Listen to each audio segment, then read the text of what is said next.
everybody. Welcome to Kapow. Jeff Underwood, J. White. What's up, buddy? You know, just here hanging out with our good friend, the High Sheriff, Mr. Jonathon Horton. Welcome.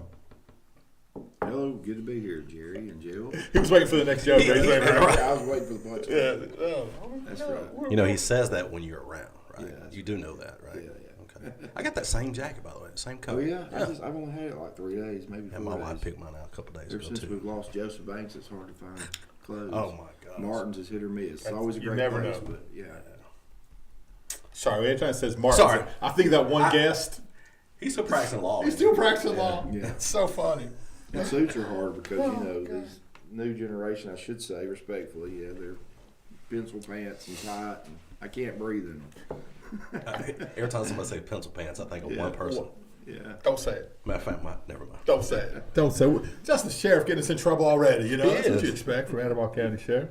Hey, so what's going on with your family? Everything good? Everybody's Yeah, healthy? Everybody's great. Grandbaby's Got good? a new one on the way here in about a month with Nick. Nick, Oh, yeah. that's great. Laura, so that'll be number 4 for us. Man, that's the perfect number. Look, I stopped in. My favorite quick lunch now is stopping in Waffle House, getting a little bowl of chili. It's $4. Man, it's great. It's quick in and out.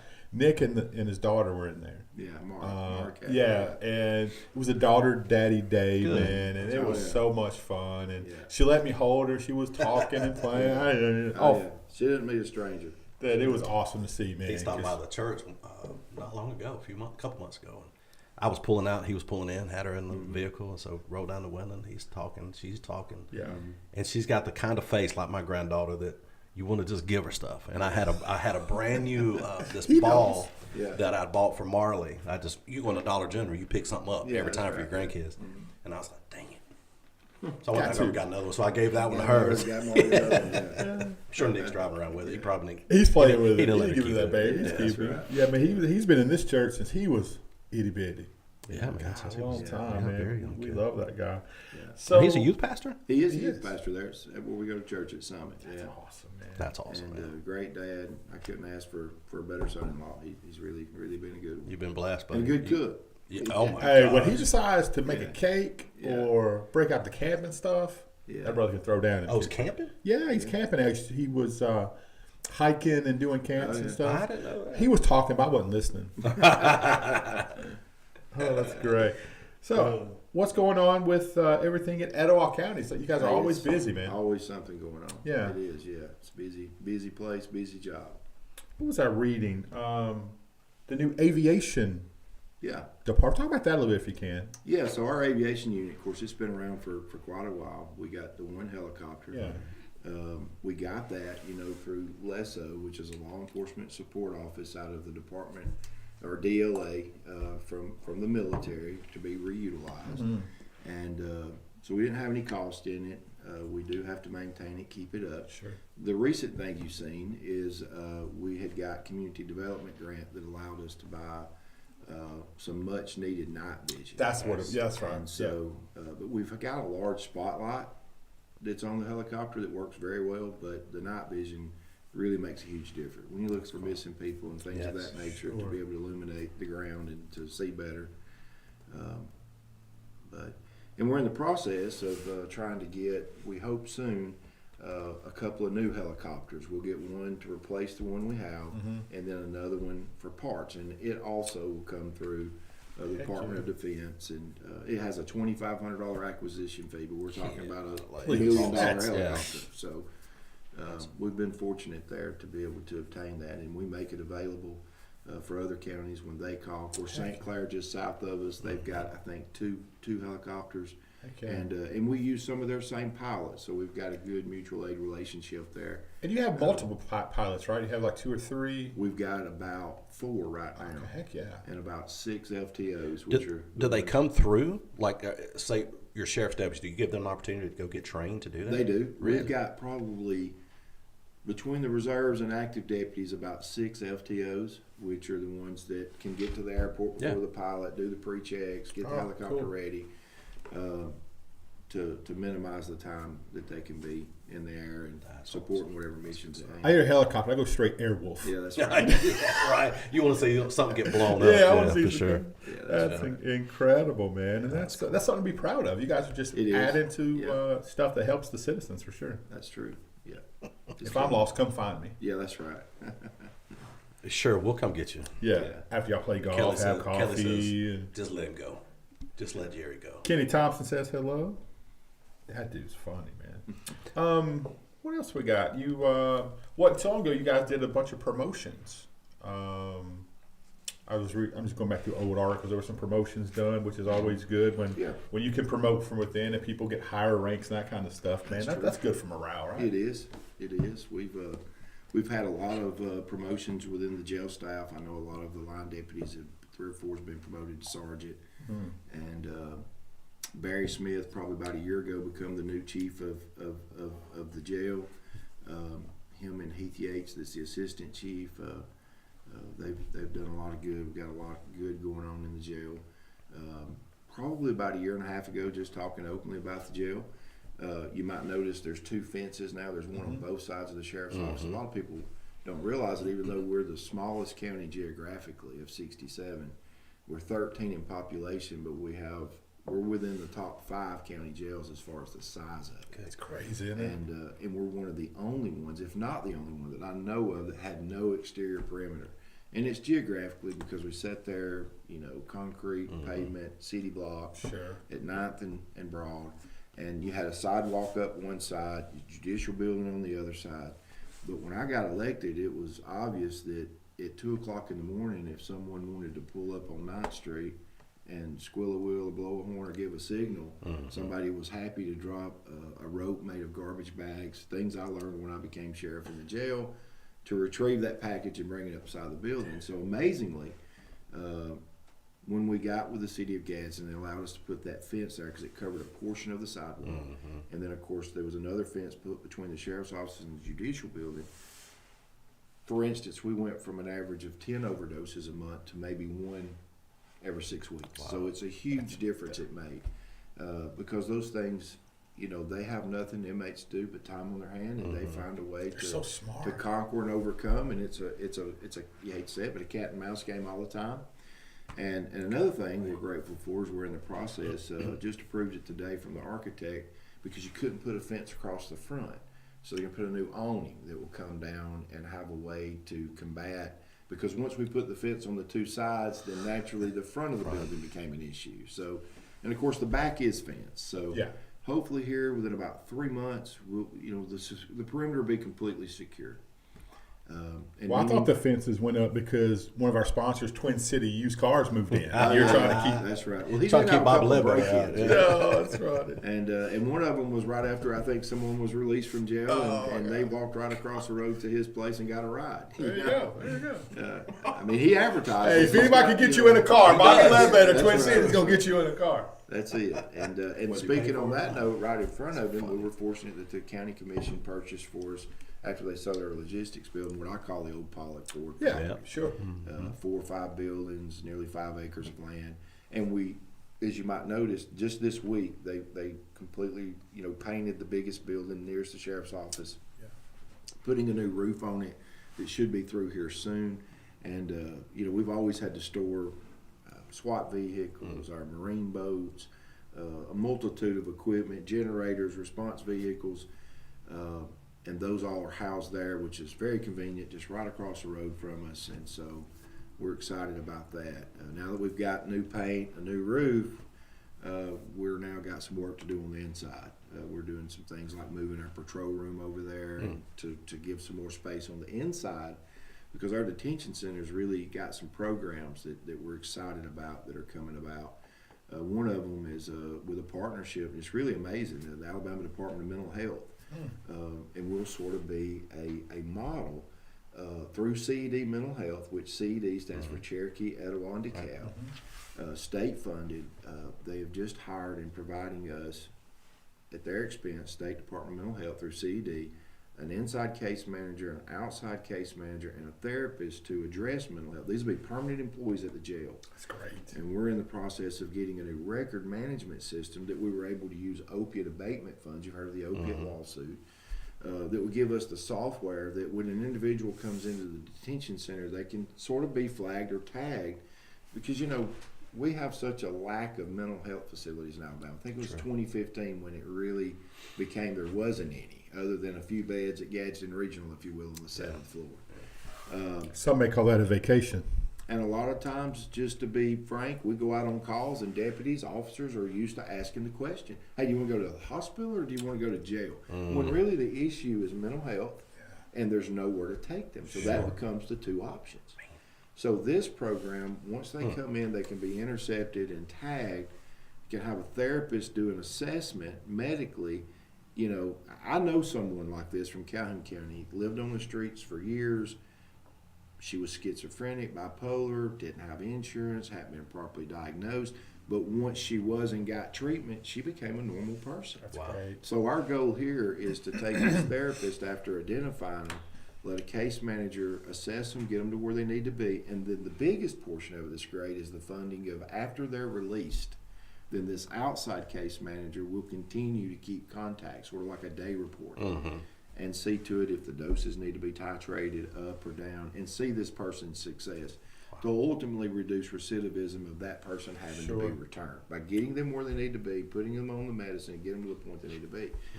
And on the flip side of that, we were one of 9 counties to recently receive a grant called Building Bridges through the Bureau of Justice Assistance, and it's going to help us with opiate and substance abuse disorder within the detention center, providing the funding 100%. Wow. So that just like on the mental health, and I just tell it like it is, a lot of people that have mental health, it's a result of substance abuse disorder. It's because they normally wouldn't have had mental health if it wouldn't have been self-induced by the use of illegal narcotics. So again, a case manager, an outside case manager, partnership with Community Corrections, who's involved in the grant, because they're the ones that monitor them once they're released. Person comes in, they get identified to have substance abuse disorder. We have partnerships with, if it's a female, we're partnering with New Life, New Day, which is a in-house treatment program. The Fellowship House, if they're a male, for in-house. And then if there's someone that can be trusted to do their own reporting, but the key is providing them with the counseling and medication to be successful. They could go to Clinic 5, they could go to various different sources, but the key thing is for a year that would be paid for, because what happens is, a person's on drugs, they get out of the facility, if they don't have insurance, they go to XYZ clinic or wherever to get help.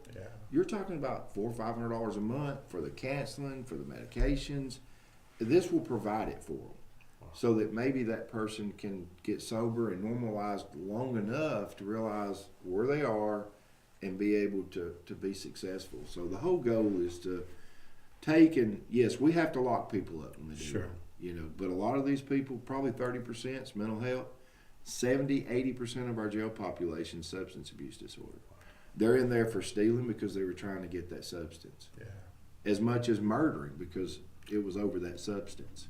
So if we can, and it's not just medicine, if we can have a therapist drag out, and I know it sounds, and that's what it is, what the issue is, and deal with it, that's the only way we're going to move forward. Otherwise, it's just that revolving door of arrest, release, arrest. And that costs us tons of money. Sure it does. And well, I never considered the mental health aspect until Judge Hassel brought, started. He was on the show. Big part of this on the step. Man. He was. He really got me thinking. I never thought about it like that. Right? Never conceived it. But he was on and talked about it, and the work you do, obviously, with when you were doing the counseling and the stuff, and you still do, but. You see it a lot up close and personal than most people. Yeah, I was excited to get to work with him, and then some things came up over here. Anyway, we'll get back to that, Judge Hassel. I promise you it happened. But you said a number that was staggering. Go back to what you just said. 70-80% of the people that are incarcerated have some type of substance abuse issue or past. That's it, That's incredible, man. That's crazy. That's incredible. You put that question on the screen by Kenny Thompson. Let me get to it. Keep talking, and let me get to it on this question. And again, you guys put your questions on here, and we'll pass these along if appropriate. That's true.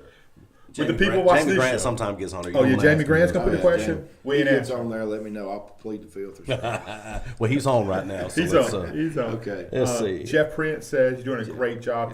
Thank you, Sheriff. He's a good dude, man. He is a really great guy. Kenny Thompson asked the question: How do you feel about the drug situation in Etowah County? How do we get it better than where we are, and what's your plan that we won't have to go through restaurant parking lots and constantly smell it? Just what? He's probably referring to what I smell sometimes is the smell of marijuana. Yeah. And you know that's become something. If you travel, it don't matter where you go, you just smell it all the time now, and it's definitely a problem. You've got all of these what they call CBD, Delta 8, 9, 10. I can't even keep up with it. Where they change a molecule here, change a molecule there. This is legal, this is not legal, but it all smells the same. It all looks the same. To me, it all is the same. How do you police But when that? you talk about marijuana, not that it's an excuse and hey, that's okay, and I don't accept it, period. But our biggest issues right now are, and that's not to say that's not a gateway drug, but heroin. Oh. You know, meth is back crept into the scene. I thought we were done with that, really. I thought there's still some meth out there. Yeah. You said heroin. Heroin is the biggest issue. That's about one. It's unforgiving.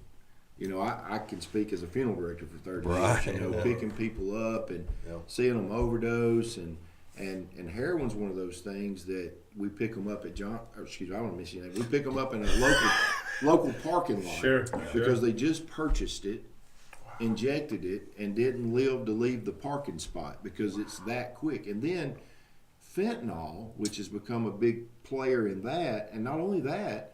You know, we learn it every day now. People will dealers will, and sprinkle fentanyl on marijuana. So people that's smoking marijuana and they're not buying it, you know, they don't know what they're getting. And it's to get them addicted so that they can continue to have them as a customer, I guess. But they might not get the second opportunity to buy drugs if they get the wrong stuff laced in their marijuana. They'll end up at the funeral home. My God. And so it's a huge issue. And you know, I was an original member of the Etowah County Drug Enforcement Unit, and I had about 6 months experience in 2004 as a member of the old Drug Task Force. And the quote unquote war on drugs will always be. Sure. You know, quick story. I know as a young deputy, I used to go to Talladega. You know, every race and work security, we made extra money, and I remember the first time I did it. I was a narcotics agent, and the haze of marijuana smoke and the beads and all the things that were going on in what they call the family-free campground. I thought, man, this place here is just out of control. Well, I said with the deputy that was beside me, because I was a young deputy, and I'm like, man, we're going to need a paddy wagon. You know, but he brought me to a quick reality that, hey, man, there's like 1 million of them, and there's like 100 of us. But you still had to police it. Sure. You still had to ride down the road and do what you could do to curtail it. Sure. But my point in that is in realism, we have to be as effective as we can be at ferreting it out and preventing it from happening. And as a former narcotics agent, the goal is to go to the source. If you can get the guy that's dealing it, then you can take care of the people not able to get it that are users. And that takes a collective effort, and it's a continuous effort. And so, as sheriff, elected as the chief law enforcement officer, you know, I do believe that when you look at Etowah County, as I mentioned a while ago, smallest county, 13th in population, drugs, it's not a city problem. It's not just a county problem. It's not just a state problem. It's a world problem, and it's a regional approach that it takes. Wow. It takes everybody, every city, every county, working together hand in hand. Give you a good example. I'm passionate about this. If you I love it. You know, at the Drug Enforcement Unit, I've been on the board since I've been sheriff by proxy. The board members are the sheriff, the district attorney, the mayor of one of the smaller cities, which currently is Mayor Reeves with Oaks Bluff. One of the chiefs from the smaller departments, which currently is Keenan McKenzie with Glencoe. It was the Gadsden police chief, and that made up the board. We would get a monthly report at the end of every month. Here's how many arrests were made and where those arrests were made. And we were averaging 130, 140 arrests a month. That's drug cases. Mm-hmm. And 90% of them would be in Gadsden. But the reason for that is because, as I said, it's regional. Mm. The guy that overdosed on Sand Valley Road, and I'm just using this fictitiously, he bought his drugs at, I don't want to use any names, but probably one of the local department stores in Gadsden, because there's not a department store in Sand Valley Road. Now, there might be a Dollar General. I ain't looked last week. It may be. It could pop up overnight. Yeah, for sure. But my point is wherever the municipality is, that's where they're going to come to meet and do their trade. Yeah. So it doesn't necessarily mean that those drugs originated in Gadsden, but that's where they were swapped. That's where they were sold. That's where the case was made. And obviously, to get the bigger fish, it's the nature of the game. You have to use informants. Yeah. If Jerry gets stopped tonight for speeding, strong smell of marijuana, oh, there it is in the side door, call a narcotic agent. Then that's when that narcotics agent's job begins. Then he's got to go to jail. He's got to interview the guy. It's the nature of the game. He has to ask him, are you willing to help yourself? Do you want to be arrested for this small amount of marijuana? Or do you want to save yourself and tell me where you bought it from? The ultimate goal is to take out the supplier. Right. Because if you can disrupt the supply, you can impact the problem. And that takes a community collective effort. I'll say this and shut up. We all have budgets that we're responsible for. That's fair. The city of XYZ has a fiduciary responsibility to its constituents in the city. The county has a responsibility. If the city wants to rent a venue for me to have a party at, I understand having to pay rent because there's janitorial fees, there are all of these different costs. When you talk about drugs, it costs us all. No doubt. And collectively, we have to work on that together. Yeah. And I said I was an original the O Drug Task Force for about 6 months. At that time, the city had their own drug task force. The city of Etowah had their own. Rainbow City had their own. The county had theirs. There was a partnership with like the city of Altoona. You can't help it. We all ended up working with the same informants. They caught the guy at Walmart on Monday. We caught him on Wednesday. You see what I'm saying? Yeah. And so when you've got two different independent entities trying to obtain the same goal, it's just much easier when we work together, and it's much more effective. But to answer his question, it's just like Talladega. It's a continuous fight. It takes all of us working together, working on it to keep it under control and to try to ferret it out. Well, I mean, you mentioned Altoona. We have to pause and you know, the loss of Mayor Rick Nash is dude was, if you knew him, dude, what a fun dude that he was, and he cared about his city. He was passionate about emergency management and police and all that. And you guys were very close. So definitely our thoughts and prayers go out to the family for sure in the city. You know, we had Jenny on Clinton 5 a lot and the ladies there. And that's how we really started hearing the stories of, hey, guess what? Heroin's in Rainbow City too. Sure. You know, it's not just in the 5th Street projects in Gadsden, or it's not just Birmingham. It's everywhere. And the stories that they could tell us off the air, it's heartbreaking. Yeah, and you get firsthand experience for that kind of stuff, man. It's how you stay so prayed up for that. You'd have to. Yeah, thankful for my wife. Man. She we are keeps too. it going. Yeah, that's right. She really does. Kind of circling back to the drug issue, we deal with it what we do in ministry, Jerry and I, and not to the extent we deal with they're at the lowest part of their life, right? We want some help. We want to climb back up. So that's where we step in. Churches should be stepping in. Ministers should be stepping in to help in every capacity. But how does it get in? We watch these shows where they come in on interstates, right? Yeah. Main interstates where they're bringing it in from Atlanta to Anniston to Gadsden to Talladega. You get one drug dealer, local drug dealer, it's passed along to somebody else. You call it a perpetual cycle. Is there a program where have you ever seen an effective program that reaches these young people to young adults that's been effective to help them not get into that cycle? Is there So seen anything like that? That's something we're big in as far as what I would call is being proactive and trying to educate and prevent someone from ever taking that road. Right. Through the DARE program, that's a 10-week course to 5th and 7th graders. And we're doing something new at the office right now, and I was going to mention on it called ESU, Emergency Services Unit, where we're trying to use some opiate abatement, some of those funds. And the reason for it is we have already on staff some individuals that are triple certified, meaning that they're police officers, they're firemen, they're medics. Put all that together, one huge thing we want to do is go out to the schools in addition to DARE, community centers, and educate people on not only the dangers of drugs, but the use of Narcan should they come across or have a loved one that overdoses. Make sure that that's well distributed, because we've been able to reach and get a lot of supplies at no cost when it comes to Narcan.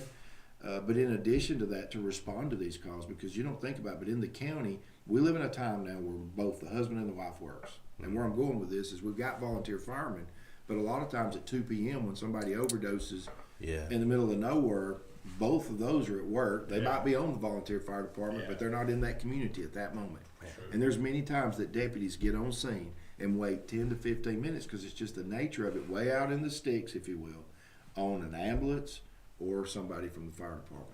So having that emergency service unit, not only to the overdose, but to wrecks that happen in the county. We've been out on County Road 71, way near the Cherokee County line, waiting on troopers and medics it just happens. They can't be everywhere at one time. So adding to that, having somebody to not just respond and give treatment that may save a stroke victim or a heart attack, not just narcotics. Sure. But at the same time, along the way, when those things aren't happening, educating, disseminating Narcan, talking about what we can do to curb this thing and reduce the recidivism and to keep people from ever taking that road. That's the key to it. Because again, straight talking, we live in a time where there's not a lot of parenting sometimes in some of these homes. And so a lot of times that deputy, that school resource officer, that may be the only sound good advice that child gets. And if you just can curb one, it's worth it all.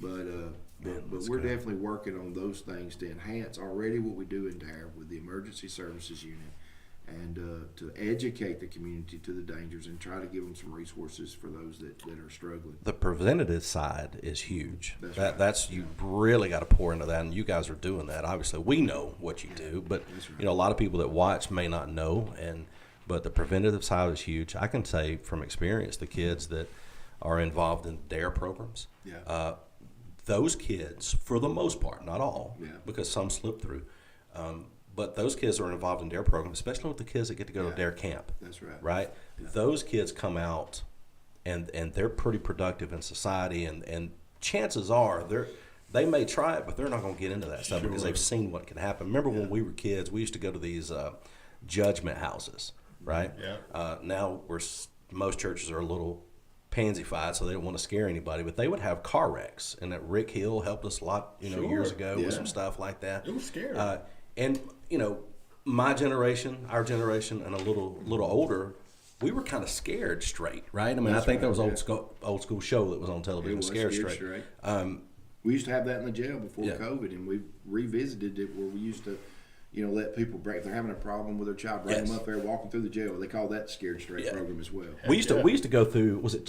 We went through St. Clair County Jail. Our school, juniors and seniors, and that was the most terrifying experience of my life. And I realized it is.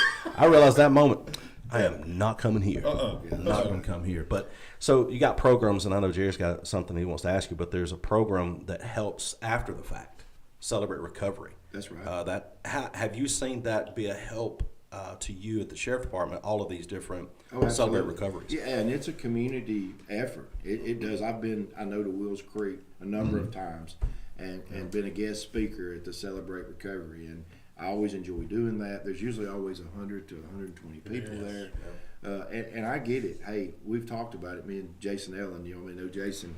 There's a lot of them that's there to just get their stamp. Oh, that's right. That's for sure. I forgot about that. But at the same time, they might only be there to get their stamp, but they're there. So if you can reach them in that moment, it can make a difference. But yeah, Celebrate Recovery. With this new program we just got the grant for, it involves a lot of community partners. Clinic 5's one of them. Heck yeah.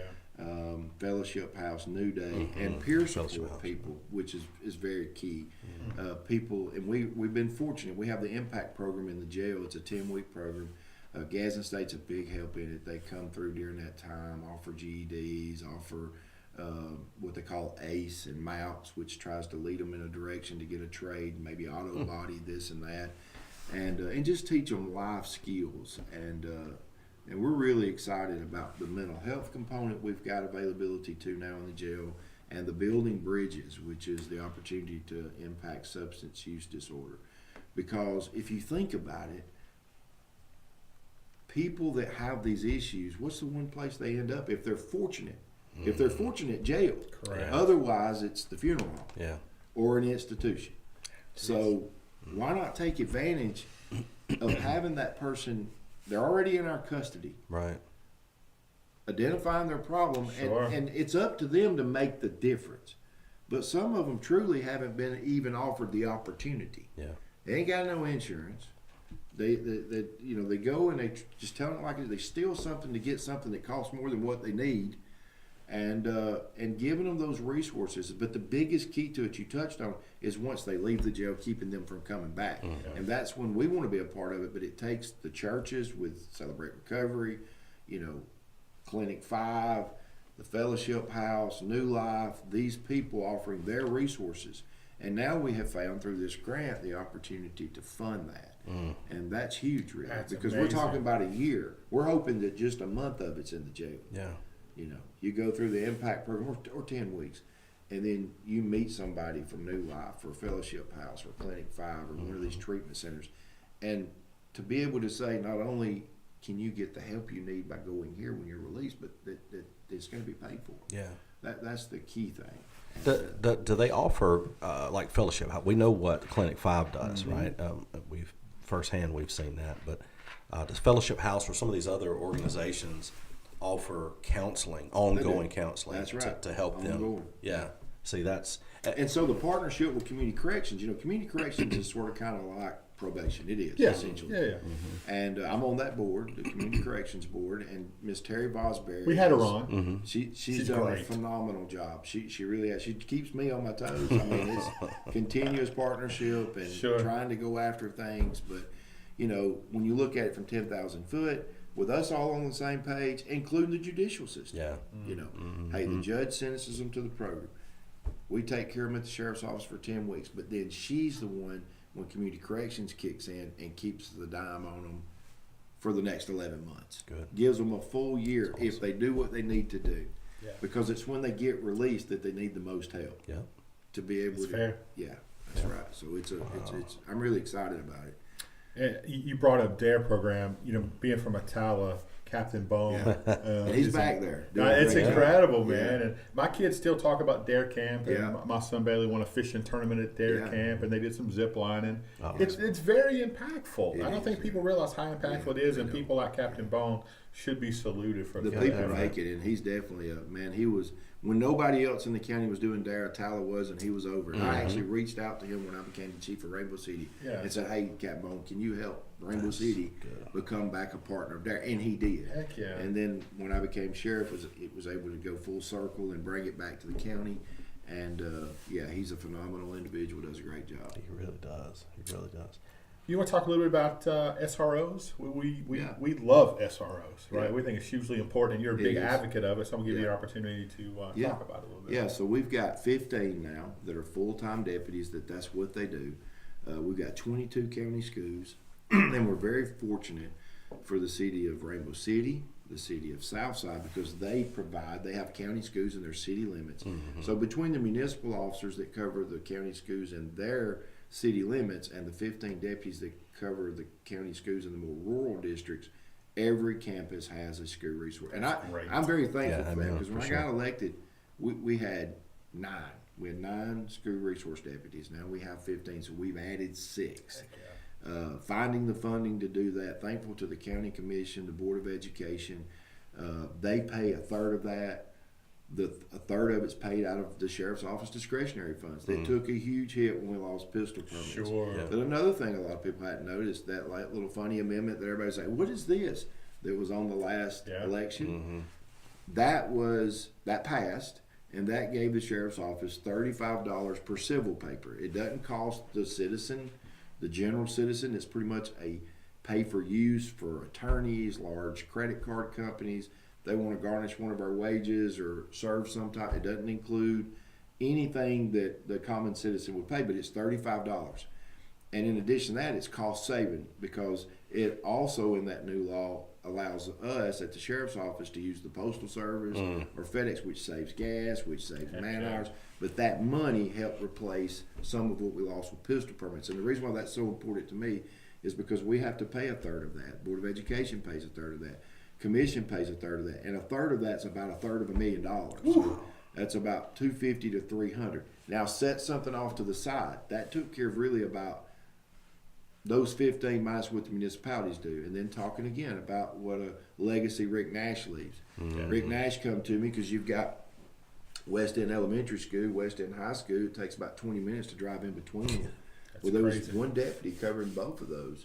So he employed an officer from Altoona to cover West End Elementary, and every year outside of those third partnerships, the sheriff's office, we would pay the city half of that salary back. So we partnered in putting one there. And then you go to Glencoe Elementary and Glencoe High School. There was one overseeing all that, and they're probably about a minute or two from each other. But now it's Sam Boswell Honda. At the time, it was Tamaron. They still help pay for a deputy so that we have both ones at those schools. So the community, the Board of Education, all of us together, collaboratively working, we're very thankful that we have a school resource officer or deputy in every campus in Etowah County. That's including Career Tech, which is over there in Etowah. So, and it's so important. And I tell people, it's not so much, we see the horrible things that happen in Nashville, these school shootings. It seems like every month, unfortunately, it's here, it's there. But just being that resource for that kid every day that doesn't have anybody else to come to or get that education of not to take that wrong road. And that's why, as you said about Captain Bone, the key thing is finding the person with the right heart, somebody that wants to be there. Not, hey, you're working in the school because you're horrible out there being a regular deputy. You're scared of the dark. I'm going to put you in the school. I can tell you with a surety that's not what we have. The guys we've got in the schools, we recently hired a great school resource deputy that came from another county. And that sheriff said before he come here, hey, he's a great deputy. They were a rural county. They only had like a few schools. He wanted to be a school resource officer. It would have maybe took him 3 or 4 years because of the seniority at that agency. But he came here for that job. And that's the kind of people we want. We want the people that want to be there. Because if you don't want to be there, you're not going to get the outcome we want. And, my first really thoughts about a school resource officer, I know you'll talk about this, is in the elementary school, Tri McKinney. Big Tri McKinney was there. And these little bitty elementary school kids just loving on him, running up to him. That's the first time I really remember a school resource officer. God rest his soul. But he was in it for the right reason, and those kids loved him. And I think because of that, those kids are going to be more, not going to be hesitant to go talk to a police officer in need or something. So hugely and that's another big thing that people miss that I tell them all the time. One of the other reasons it's important to have them in the schools is because they watch and see the media and different things, and it gives them that positive relationship where they're not afraid but actually embrace, if I need to, I'll call the police. That's right. Yeah, I know. Well, you see, you see Captain Bone, or you see any of these guys that were, and now he's back at, and he's doing his work, and you see Wes out there that's kind of taking over the DARE program. We love Wes. He's awesome. Wes is awesome. But you watch him at football games or basketball games. The kids will walk by. What do you call it? Dap them up. They're dapping them up, high fiving, and you're right. It is a positive contact with law enforcement, and that has got. If somebody, maybe there's stats out there, you probably have them if they're available. There's got to be statistics out there that has caused a rise in young people being interested in law enforcement because of their school resource officer.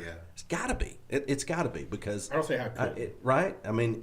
And I have seen the ones we've seen them. We won't say where, but we've seen them that had no business being on campus, right? And but in my opinion, the first person you want on that campus is somebody that's relational, but somebody that is willing to go in there and die to protect those children and the faculty. And you want somebody that can be violent if they need to be, but somebody that's rational, makes good decisions, but also relational. And that's hard to find. It is. It is hard to find. It very much is. Yeah.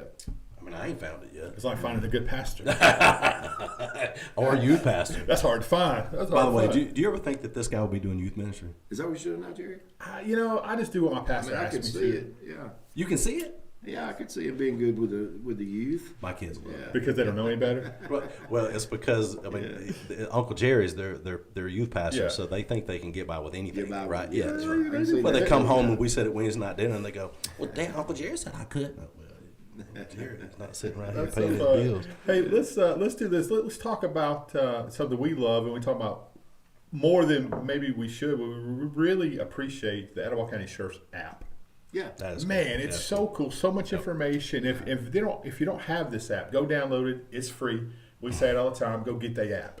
Of all the apps you could get, it's really cool information. Talk about kind of what goes into this and kind of some cool things about it. So we started the Sheriff's app probably right after I came into office about 5 years ago. And today I think we have somewhere around 17,000, 18,000 users. That's so cool.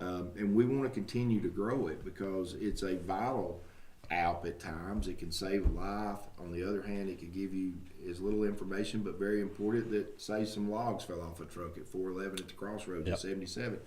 You get that information, get a push alert, a notification. You can take a different route, but then we don't have to deal with such a traffic congestion. It's a win-win. When it can save a life, and it has many times helped us find missing people, we're able to put that picture out there, sort of like an Amber Alert. You get that push alert. We just went through the local snowstorm. It lets you know what roads are closed or what weather conditions to look out for, or if there's a tornado coming. But then on the other hand, it's informational. I'm not into looking at who got arrested yesterday, but people love to sit down with their coffee in the morning and look at the recent mug shots and a piece of educational information about that. The mug shots are on the app. Once a person bonds out, it's not on the app, but it's always on the website. The website gives you the ability to click and toggle between in custody and released. It will be under released. But it shows you the current jail population. If Junior didn't come home and you don't know where he is, and you've called all the hospitals, just real quick, start putting his last name in there, and you'll find out if he's there or not. I get on to make sure Jerry's not in there. That's please. I used to carry $50 around my pocket. You never knew when you get bailed out. That's right. And sex offenders, I know when I worked as an investigator at the Sheriff's Office, I was over sex offenders in 2003. We had about, I want to say it was around 179 in the county. Today we're somewhere around 400 plus. It's huge. But it's been that way for years. It's been something that, and that Alabama has the strictest. One thing Alabama's great about, it's got one of the strictest sex offender laws in the nation. Praise God for that. That being said, if you've got your notification or location services, I should say, on, then it will show you all the ones around you, their picture, the gender, age, and acquisition they were convicted of. And keeps people aware of that. But the push notifications, the information that's there. On the other hand, even good people, mostly good people, always end up with struggling family members that are in jail, and not just knowing that by looking at the mugshot, but it's got instructions on there how to send mail, how to do visitations if you want to see them, how to communicate with them. It's just a wealth of information. As you said, Jerry, it's free. You just go keyword search and apps on iPhone or Android-based Etowah Sheriff AL or any variation thereof, it will come up. And there's a social media tag in there. Right. You get the social media, and you can. Well, we always talk about submit a tip. It's the tip line. That's it, right? And it's a way you can, because it takes a village, man. Sure. Another thing that you can do on that app called VINE, Victim Identification Notification Emergency System, is if someone that's a victim of domestic violence or someone that's a victim of sexual assault, they can sign up through the app, and every time that individual is arrested, released, or transferred, it will notify them. Oh, wow. So that somebody that's a victim always knows where their offender is. And if they're in jail and they can sleep better at night, but then know when they're out or where they've been moved to, that's important to a lot of people. You talk about fear. I would imagine that's living in fear because, so-and-so may get out of jail and come kill me or beat me or something. So I just had a visual of the drug task force and him and Jamie Grant on a stakeout together.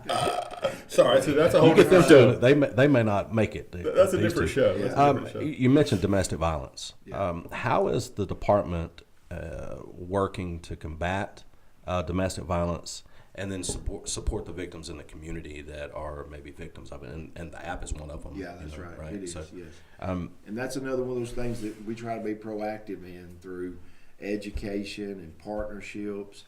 The DA's office, the Berry Center. We've got two specialized in, I'm partial to them, Brandy Fuller and Shannon Thomas. They do a significant job. They're assigned to that as 2 county investigators. That's all they work, sexual and domestic violence cases.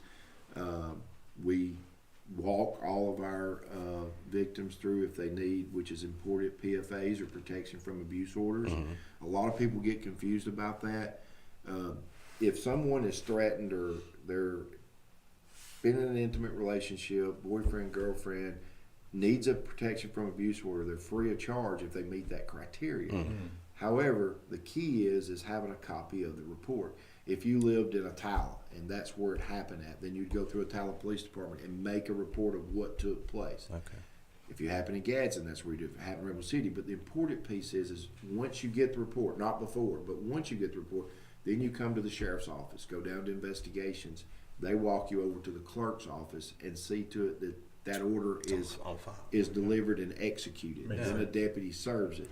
A lot of people get confused, come to the sheriff's office first, find out they lived in XYZ city where it occurred. We don't have any documentation of the report. Right. So once you get the report, come to the sheriff's office, but make the report wherever it happened at. Nice. And that's a key thing. So domestic violence, child abuse, child neglect, endangerment, a lot of those things we see because of the jobs or our family members that are involved in that.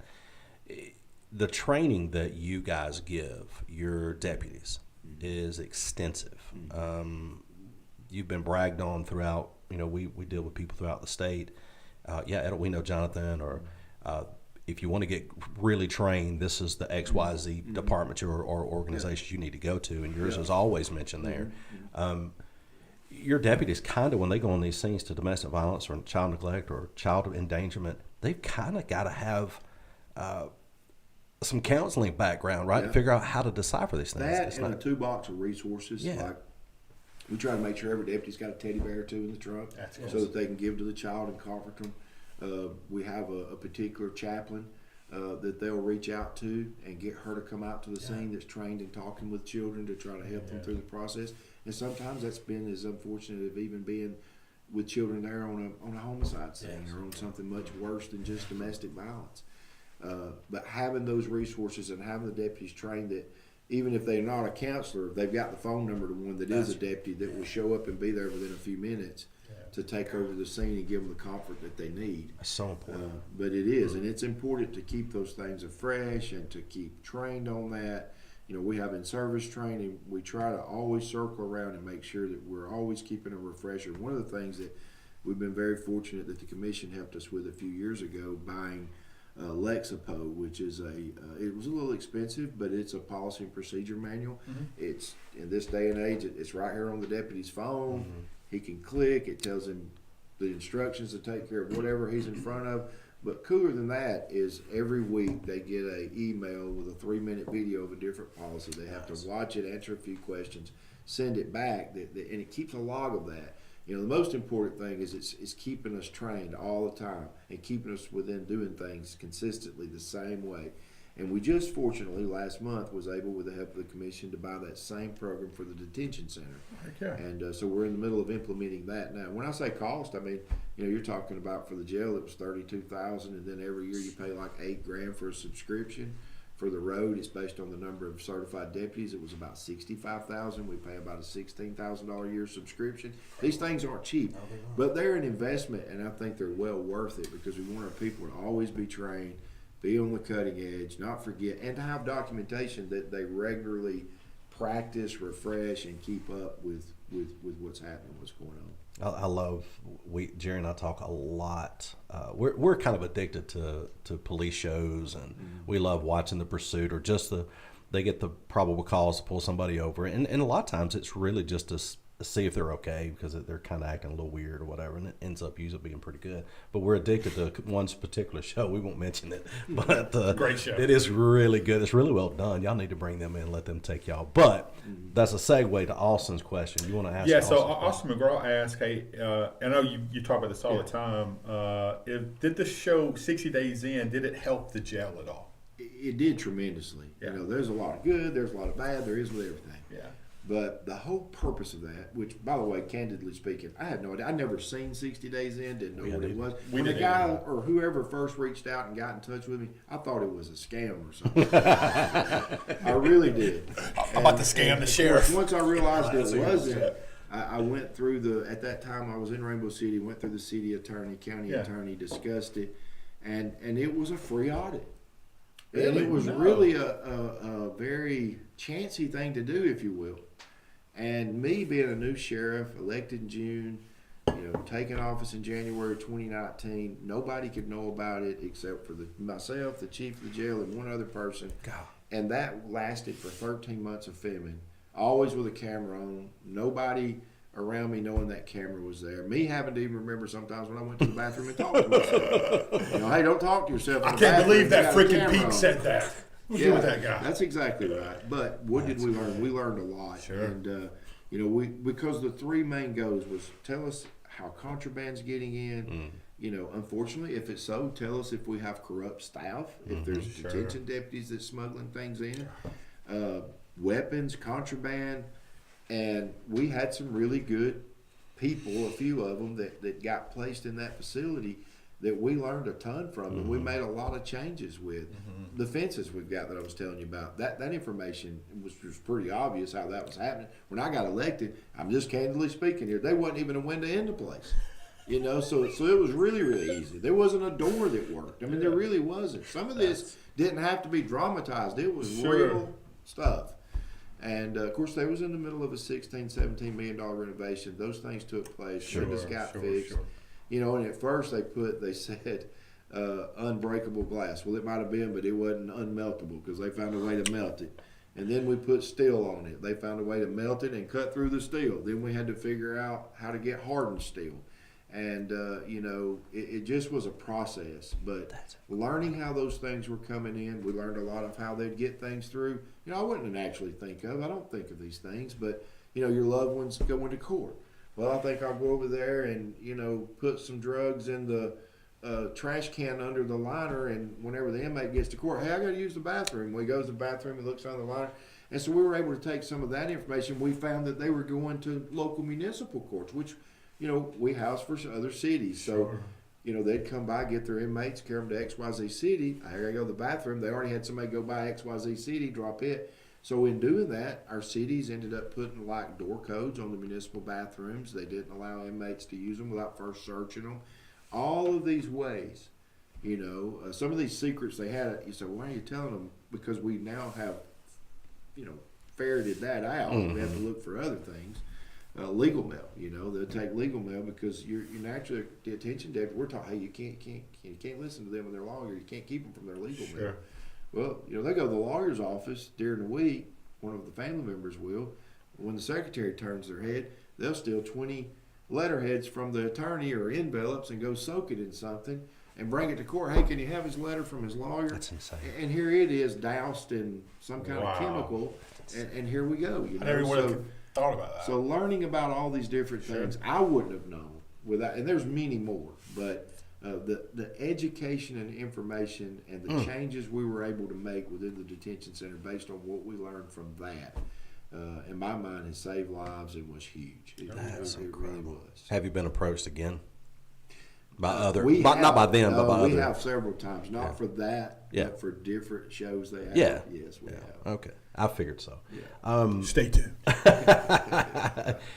We heard something one time about, you and I had a discussion about this, about people that are plants in the jail, literally like from drug dealers or gangs or whatever. That's their job, is to you're to be there, right? Is that, do you find that happening a lot in the jail, that this guy's here because he was put here to bring in get drugs in or those types of things. I mean, they try to target people to do that. I'm sure it may happen from time to time, and there are people that intentionally get arrested so that they can bring in contraband and make the money that pays.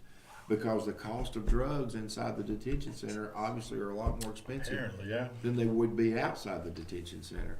But again, we've been able on the other side of that show, we were able to get the two Intercept 360 body scanners. We didn't have those before, and that came from that. We were able to get grants. One of them was paid for by one of the COVID grants, and another one, the commission was good to us and bought us one with the leftover SUA whatever tax money. We're talking about a $250,000 piece of machinery. We have two of them, one inside the impact center, one inside the main detention center. Now, it doesn't take the place. It's just a tool of a shakedown or a pat down. But when people would get arrested and just candidly speaking, take a condom or a balloon and fill it full of drugs and swallow it and hope they pass it before it busts. But, they're in jail for running a stop sign, which there's a $60 fine, and they're going to make $10,000 off that balloon if it gets delivered safely. I don't know how else to say it. But, so there are people that go to extremes to do things, but a lot of that we've been able to ferret out because of those machines and different technology and training and information we've learned. It's a constant game. There's no detention center, I've learned, as hard as it is to excel, that's just 100% free of those issues. Yeah. It's just going to happen. But we did a much better job in learning and implementing and really trying to address the issues, and we continue to. It's just like I gave the example of Talladega and the drug thing. It's a continuous learning environment. Yeah. The last question here: do you want to speak of, or can you speak of, what's going on with the jail contracts and kind of how that works? Yeah. So. I can only speak since I've been sheriff. First of all, people know I was elected in 2018, took office in 2019. In 2019, the governor signed an act that money collected to feed prisoners could only be used to feed prisoners, 100%. And when I say that, please know there were 67 counties, there were 67 sheriff's offices, and a lot of circumstances, the sheriff was liable for providing the food and might not have had the funds. Sure. But that being said, I mentioned a while ago we were the smallest by land size, 13th in population again out of 67 counties, but had one of the largest county jails. And any money that comes in, first of all, the county commission is responsible for maintaining the detention center. And the sheriff can't sign contracts. So I'm in charge, or the sheriff is, of running the jail. The commission's in charge of funding the jail. The jail, I know this past year, $7.2 million budget. That's what it takes to operate the Etowah County Detention Center every year, $7.2 million. Now, one of the highest tickets is we pay $1.6 million for medical every year. That's inside medical. And we're very fortunate in Etowah County, and it's because of ICE. ICE, the Department of Homeland Security, has been engaged with Etowah County. That began in about 1998. It ended in 2021. That was a federal decision. That was a national thing. There were 16 detention centers that were county detention centers in 4 different states, if you're following me.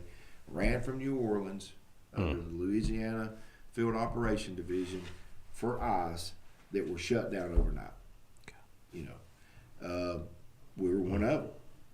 But during that time, ICE had such standards that we benefited. For instance, if you go to a county jail next door to us somewhere, they might not have anybody but a paramedic there or a deputy handing out medicine. Right. We have a doctor, and he's a great one, Dr. Page. Dr. Skier is who we partner with. We have a nurse practitioner. We have registered nurses. We have mental health. Dr. Chili, River East Psychiatric. We have dental. We have a full suite of medical services. So medical's costly. Anyone knows that a pair of flip-flops, a jumpsuit, some toothpaste, some shampoo, 3 meals a day. My point is, whatever money's paid for the housing at the detention center is paid to the commission. At the end of the day, I currently get $4 a day to feed inmates for anybody other than state inmates, and the state gives me $2.25. Now let's think about that. That's 75 cents per meal. I have to feed you if you're in that detention center for 75 cents a meal. That's breakfast, lunch, and dinner, $2.25. If you're a municipal inmate, if you're a federal inmate, if you're somebody other than a state inmate, then the county commission collects the money. They give me $4 a day. So now I get to spend what, $1.60 something on you somewhere in that neighborhood? I'm not really sure. I don't know the last time y'all bought a kid meal from McDonald's, but it's not going to get you really, really, really far. You know what I mean? Wow. In saying that, it's impossible. Fortunately, we have a lot of community stakeholders and people that donate food to us. But let me go back to the original issue. For a long time, the smaller cities only pay the sheriff the $4 or $5 a day to feed them. The toothpaste, the shampoo, the jumpsuit, the medical, all those other expenses at the brunt of the county commission. To the point that you would scratch your head if you were a business person and say, is this stupid or what? Who's in charge here? And I'm just a straight speaker. Sure. And I'm not personally attacking anybody here. Yeah. There were 67 counties, okay? Yep. But if you're getting $4 and you got a jail that's holding 1,000 people, and that was the population when I got there, just do simple math. 4 times 1,000 is $4,000 a day. If I get donated food and the law says that whatever's left over is mine, then the only reason to keep doing that, and I'm just doing deductive reasoning here. That's all I'm doing. Please, it's nothing personal against anybody. The sheriff's the only person that's benefiting from that, possibly. There's nobody else benefiting from it. So in 2019, when the governor says, boom, this is over with, this money will be used for feeding prisoners only, which is a task if you don't have donations. Right. Sure. At that point, the ACCA, the Alabama County Commissioners Association, and others, people have been telling me since I've been sheriff, oh, you're the most powerful. Look, I ain't seen no power. I'm going to tell you that. I haven't. I go to 7230. I'll let you know, Gallant Road is public record. Every day in the middle of the sticks where I live, sleep, get up, and go back to 827 Forest Avenue. A few things in between. Okay. I don't go skiing, beaching. I don't have none of that stuff. I've never had it. I ain't used to it anyway. That's just where it is. So I don't understand all that, but I will tell you this. At the point that went away in 2019, sheriffs across this state began to then analyze and look at their municipal jail contracts. Naturally, from the county commission standpoint of, hey man, they're tearing our windows out. They're beating stuff up. We're paying for all this. Why are we losing all of this money? Yeah. Well, in Etowah County, Gadsden was the largest municipality. So they've always had a contractual agreement and paid the county whatever up until I became sheriff. I know what they paid them after I became sheriff. It came to the tune of about $750,000 a year. Again, I am a tri-party part of that contract because I can agree to not or to house anybody I want to. But I can't accept money, so the commission has to sign the contract. Yeah. Yeah. So at that point, all of these other cities were only paying like $4 or $5, whatever it costs to feed them. So the county was losing lots of money. So long story short, we reached out, I did, to the Sheriff's Association across the state of Alabama, what are other sheriffs charging other cities. And currently, our rate is based on per population. It's a quick story. You take our cities of Glencoe, where I used to be chief. Etowah's not one of them. Glencoe, Etowah, Hoax Bluff, Walnut Grove, Altoona. If you have a population less than 5,000, changing tracks just a minute, then the county has to cover your animal control. They have to manage your sex offenders. If you have 5,001 people, according to the last census or above, you're responsible for those things. That's why Rainbow City and Southside jointly have animal control shelter. Sure. Yeah. But then Altoona, Walnut Grove, Hoax Bluff, they depend on the county animal shelter. Okay? So for that reason, per capita, and I know this too because I was chief at Rainbow City and Glencoe and I remember seeing the budgets. By the time court's held and the city pays the prosecutor, the judge, the public defender, the officers to be there to witness to the traffic tickets, they break even pretty much at the end of the year. But now Gadsden's a sizable city, and so when you have traffic school, I'm not getting into the business of the city yet, but they have a little bit more money that's made. Those smaller cities, in other words, couldn't afford if they had to pay, and that had always been the story. But when the food bill went away and commissioners began to look at what the cost was, so currently we charge $35 a day to house inmates for 3 cities, which is Etowah, Southside, and Rainbow City, because their population's above 5, and then Hoax Bluff, Walnut Grove, Altoona, they pay $25 a day. But $7.2 million budget, 1.6 worth of medical, 3 meals a day. When a person gets booked into jail, they get a medical assessment. Now, in addition to that, they get a mental health assessment. Now, in addition to that, they get a substance use disorder. They get a grant that pays to help them with their mental health. They get a grant that pays for $35 a day. Good. And that's really, truthfully, a little bit less than what it cost us to provide those services. Now, we used to house, for instance, with the city of Gadsden there at the end, we were probably running an average daily population about 40 inmates. I don't mind telling you, since they've left, as of today, we've got 62 United States Marshals in those beds. They pay us currently $45 a day, which is $10 a day more than that. They provide, in addition to that $45, their medical costs. They provide the transportation to and from the hospital, court, wherever they need to go. The deputy's salary back. Trump just got elected. It's no secret we're about to have ICE back in the building as soon as a couple of weeks from now, probably. Sure, good. That's good for the county. Yep. But again, as we'd said earlier, when we talked about drugs, and I talked about, and this is just Jonathon the sheriff, Jonathon the guy that lives in Gallant that nobody knows, this is just me, okay?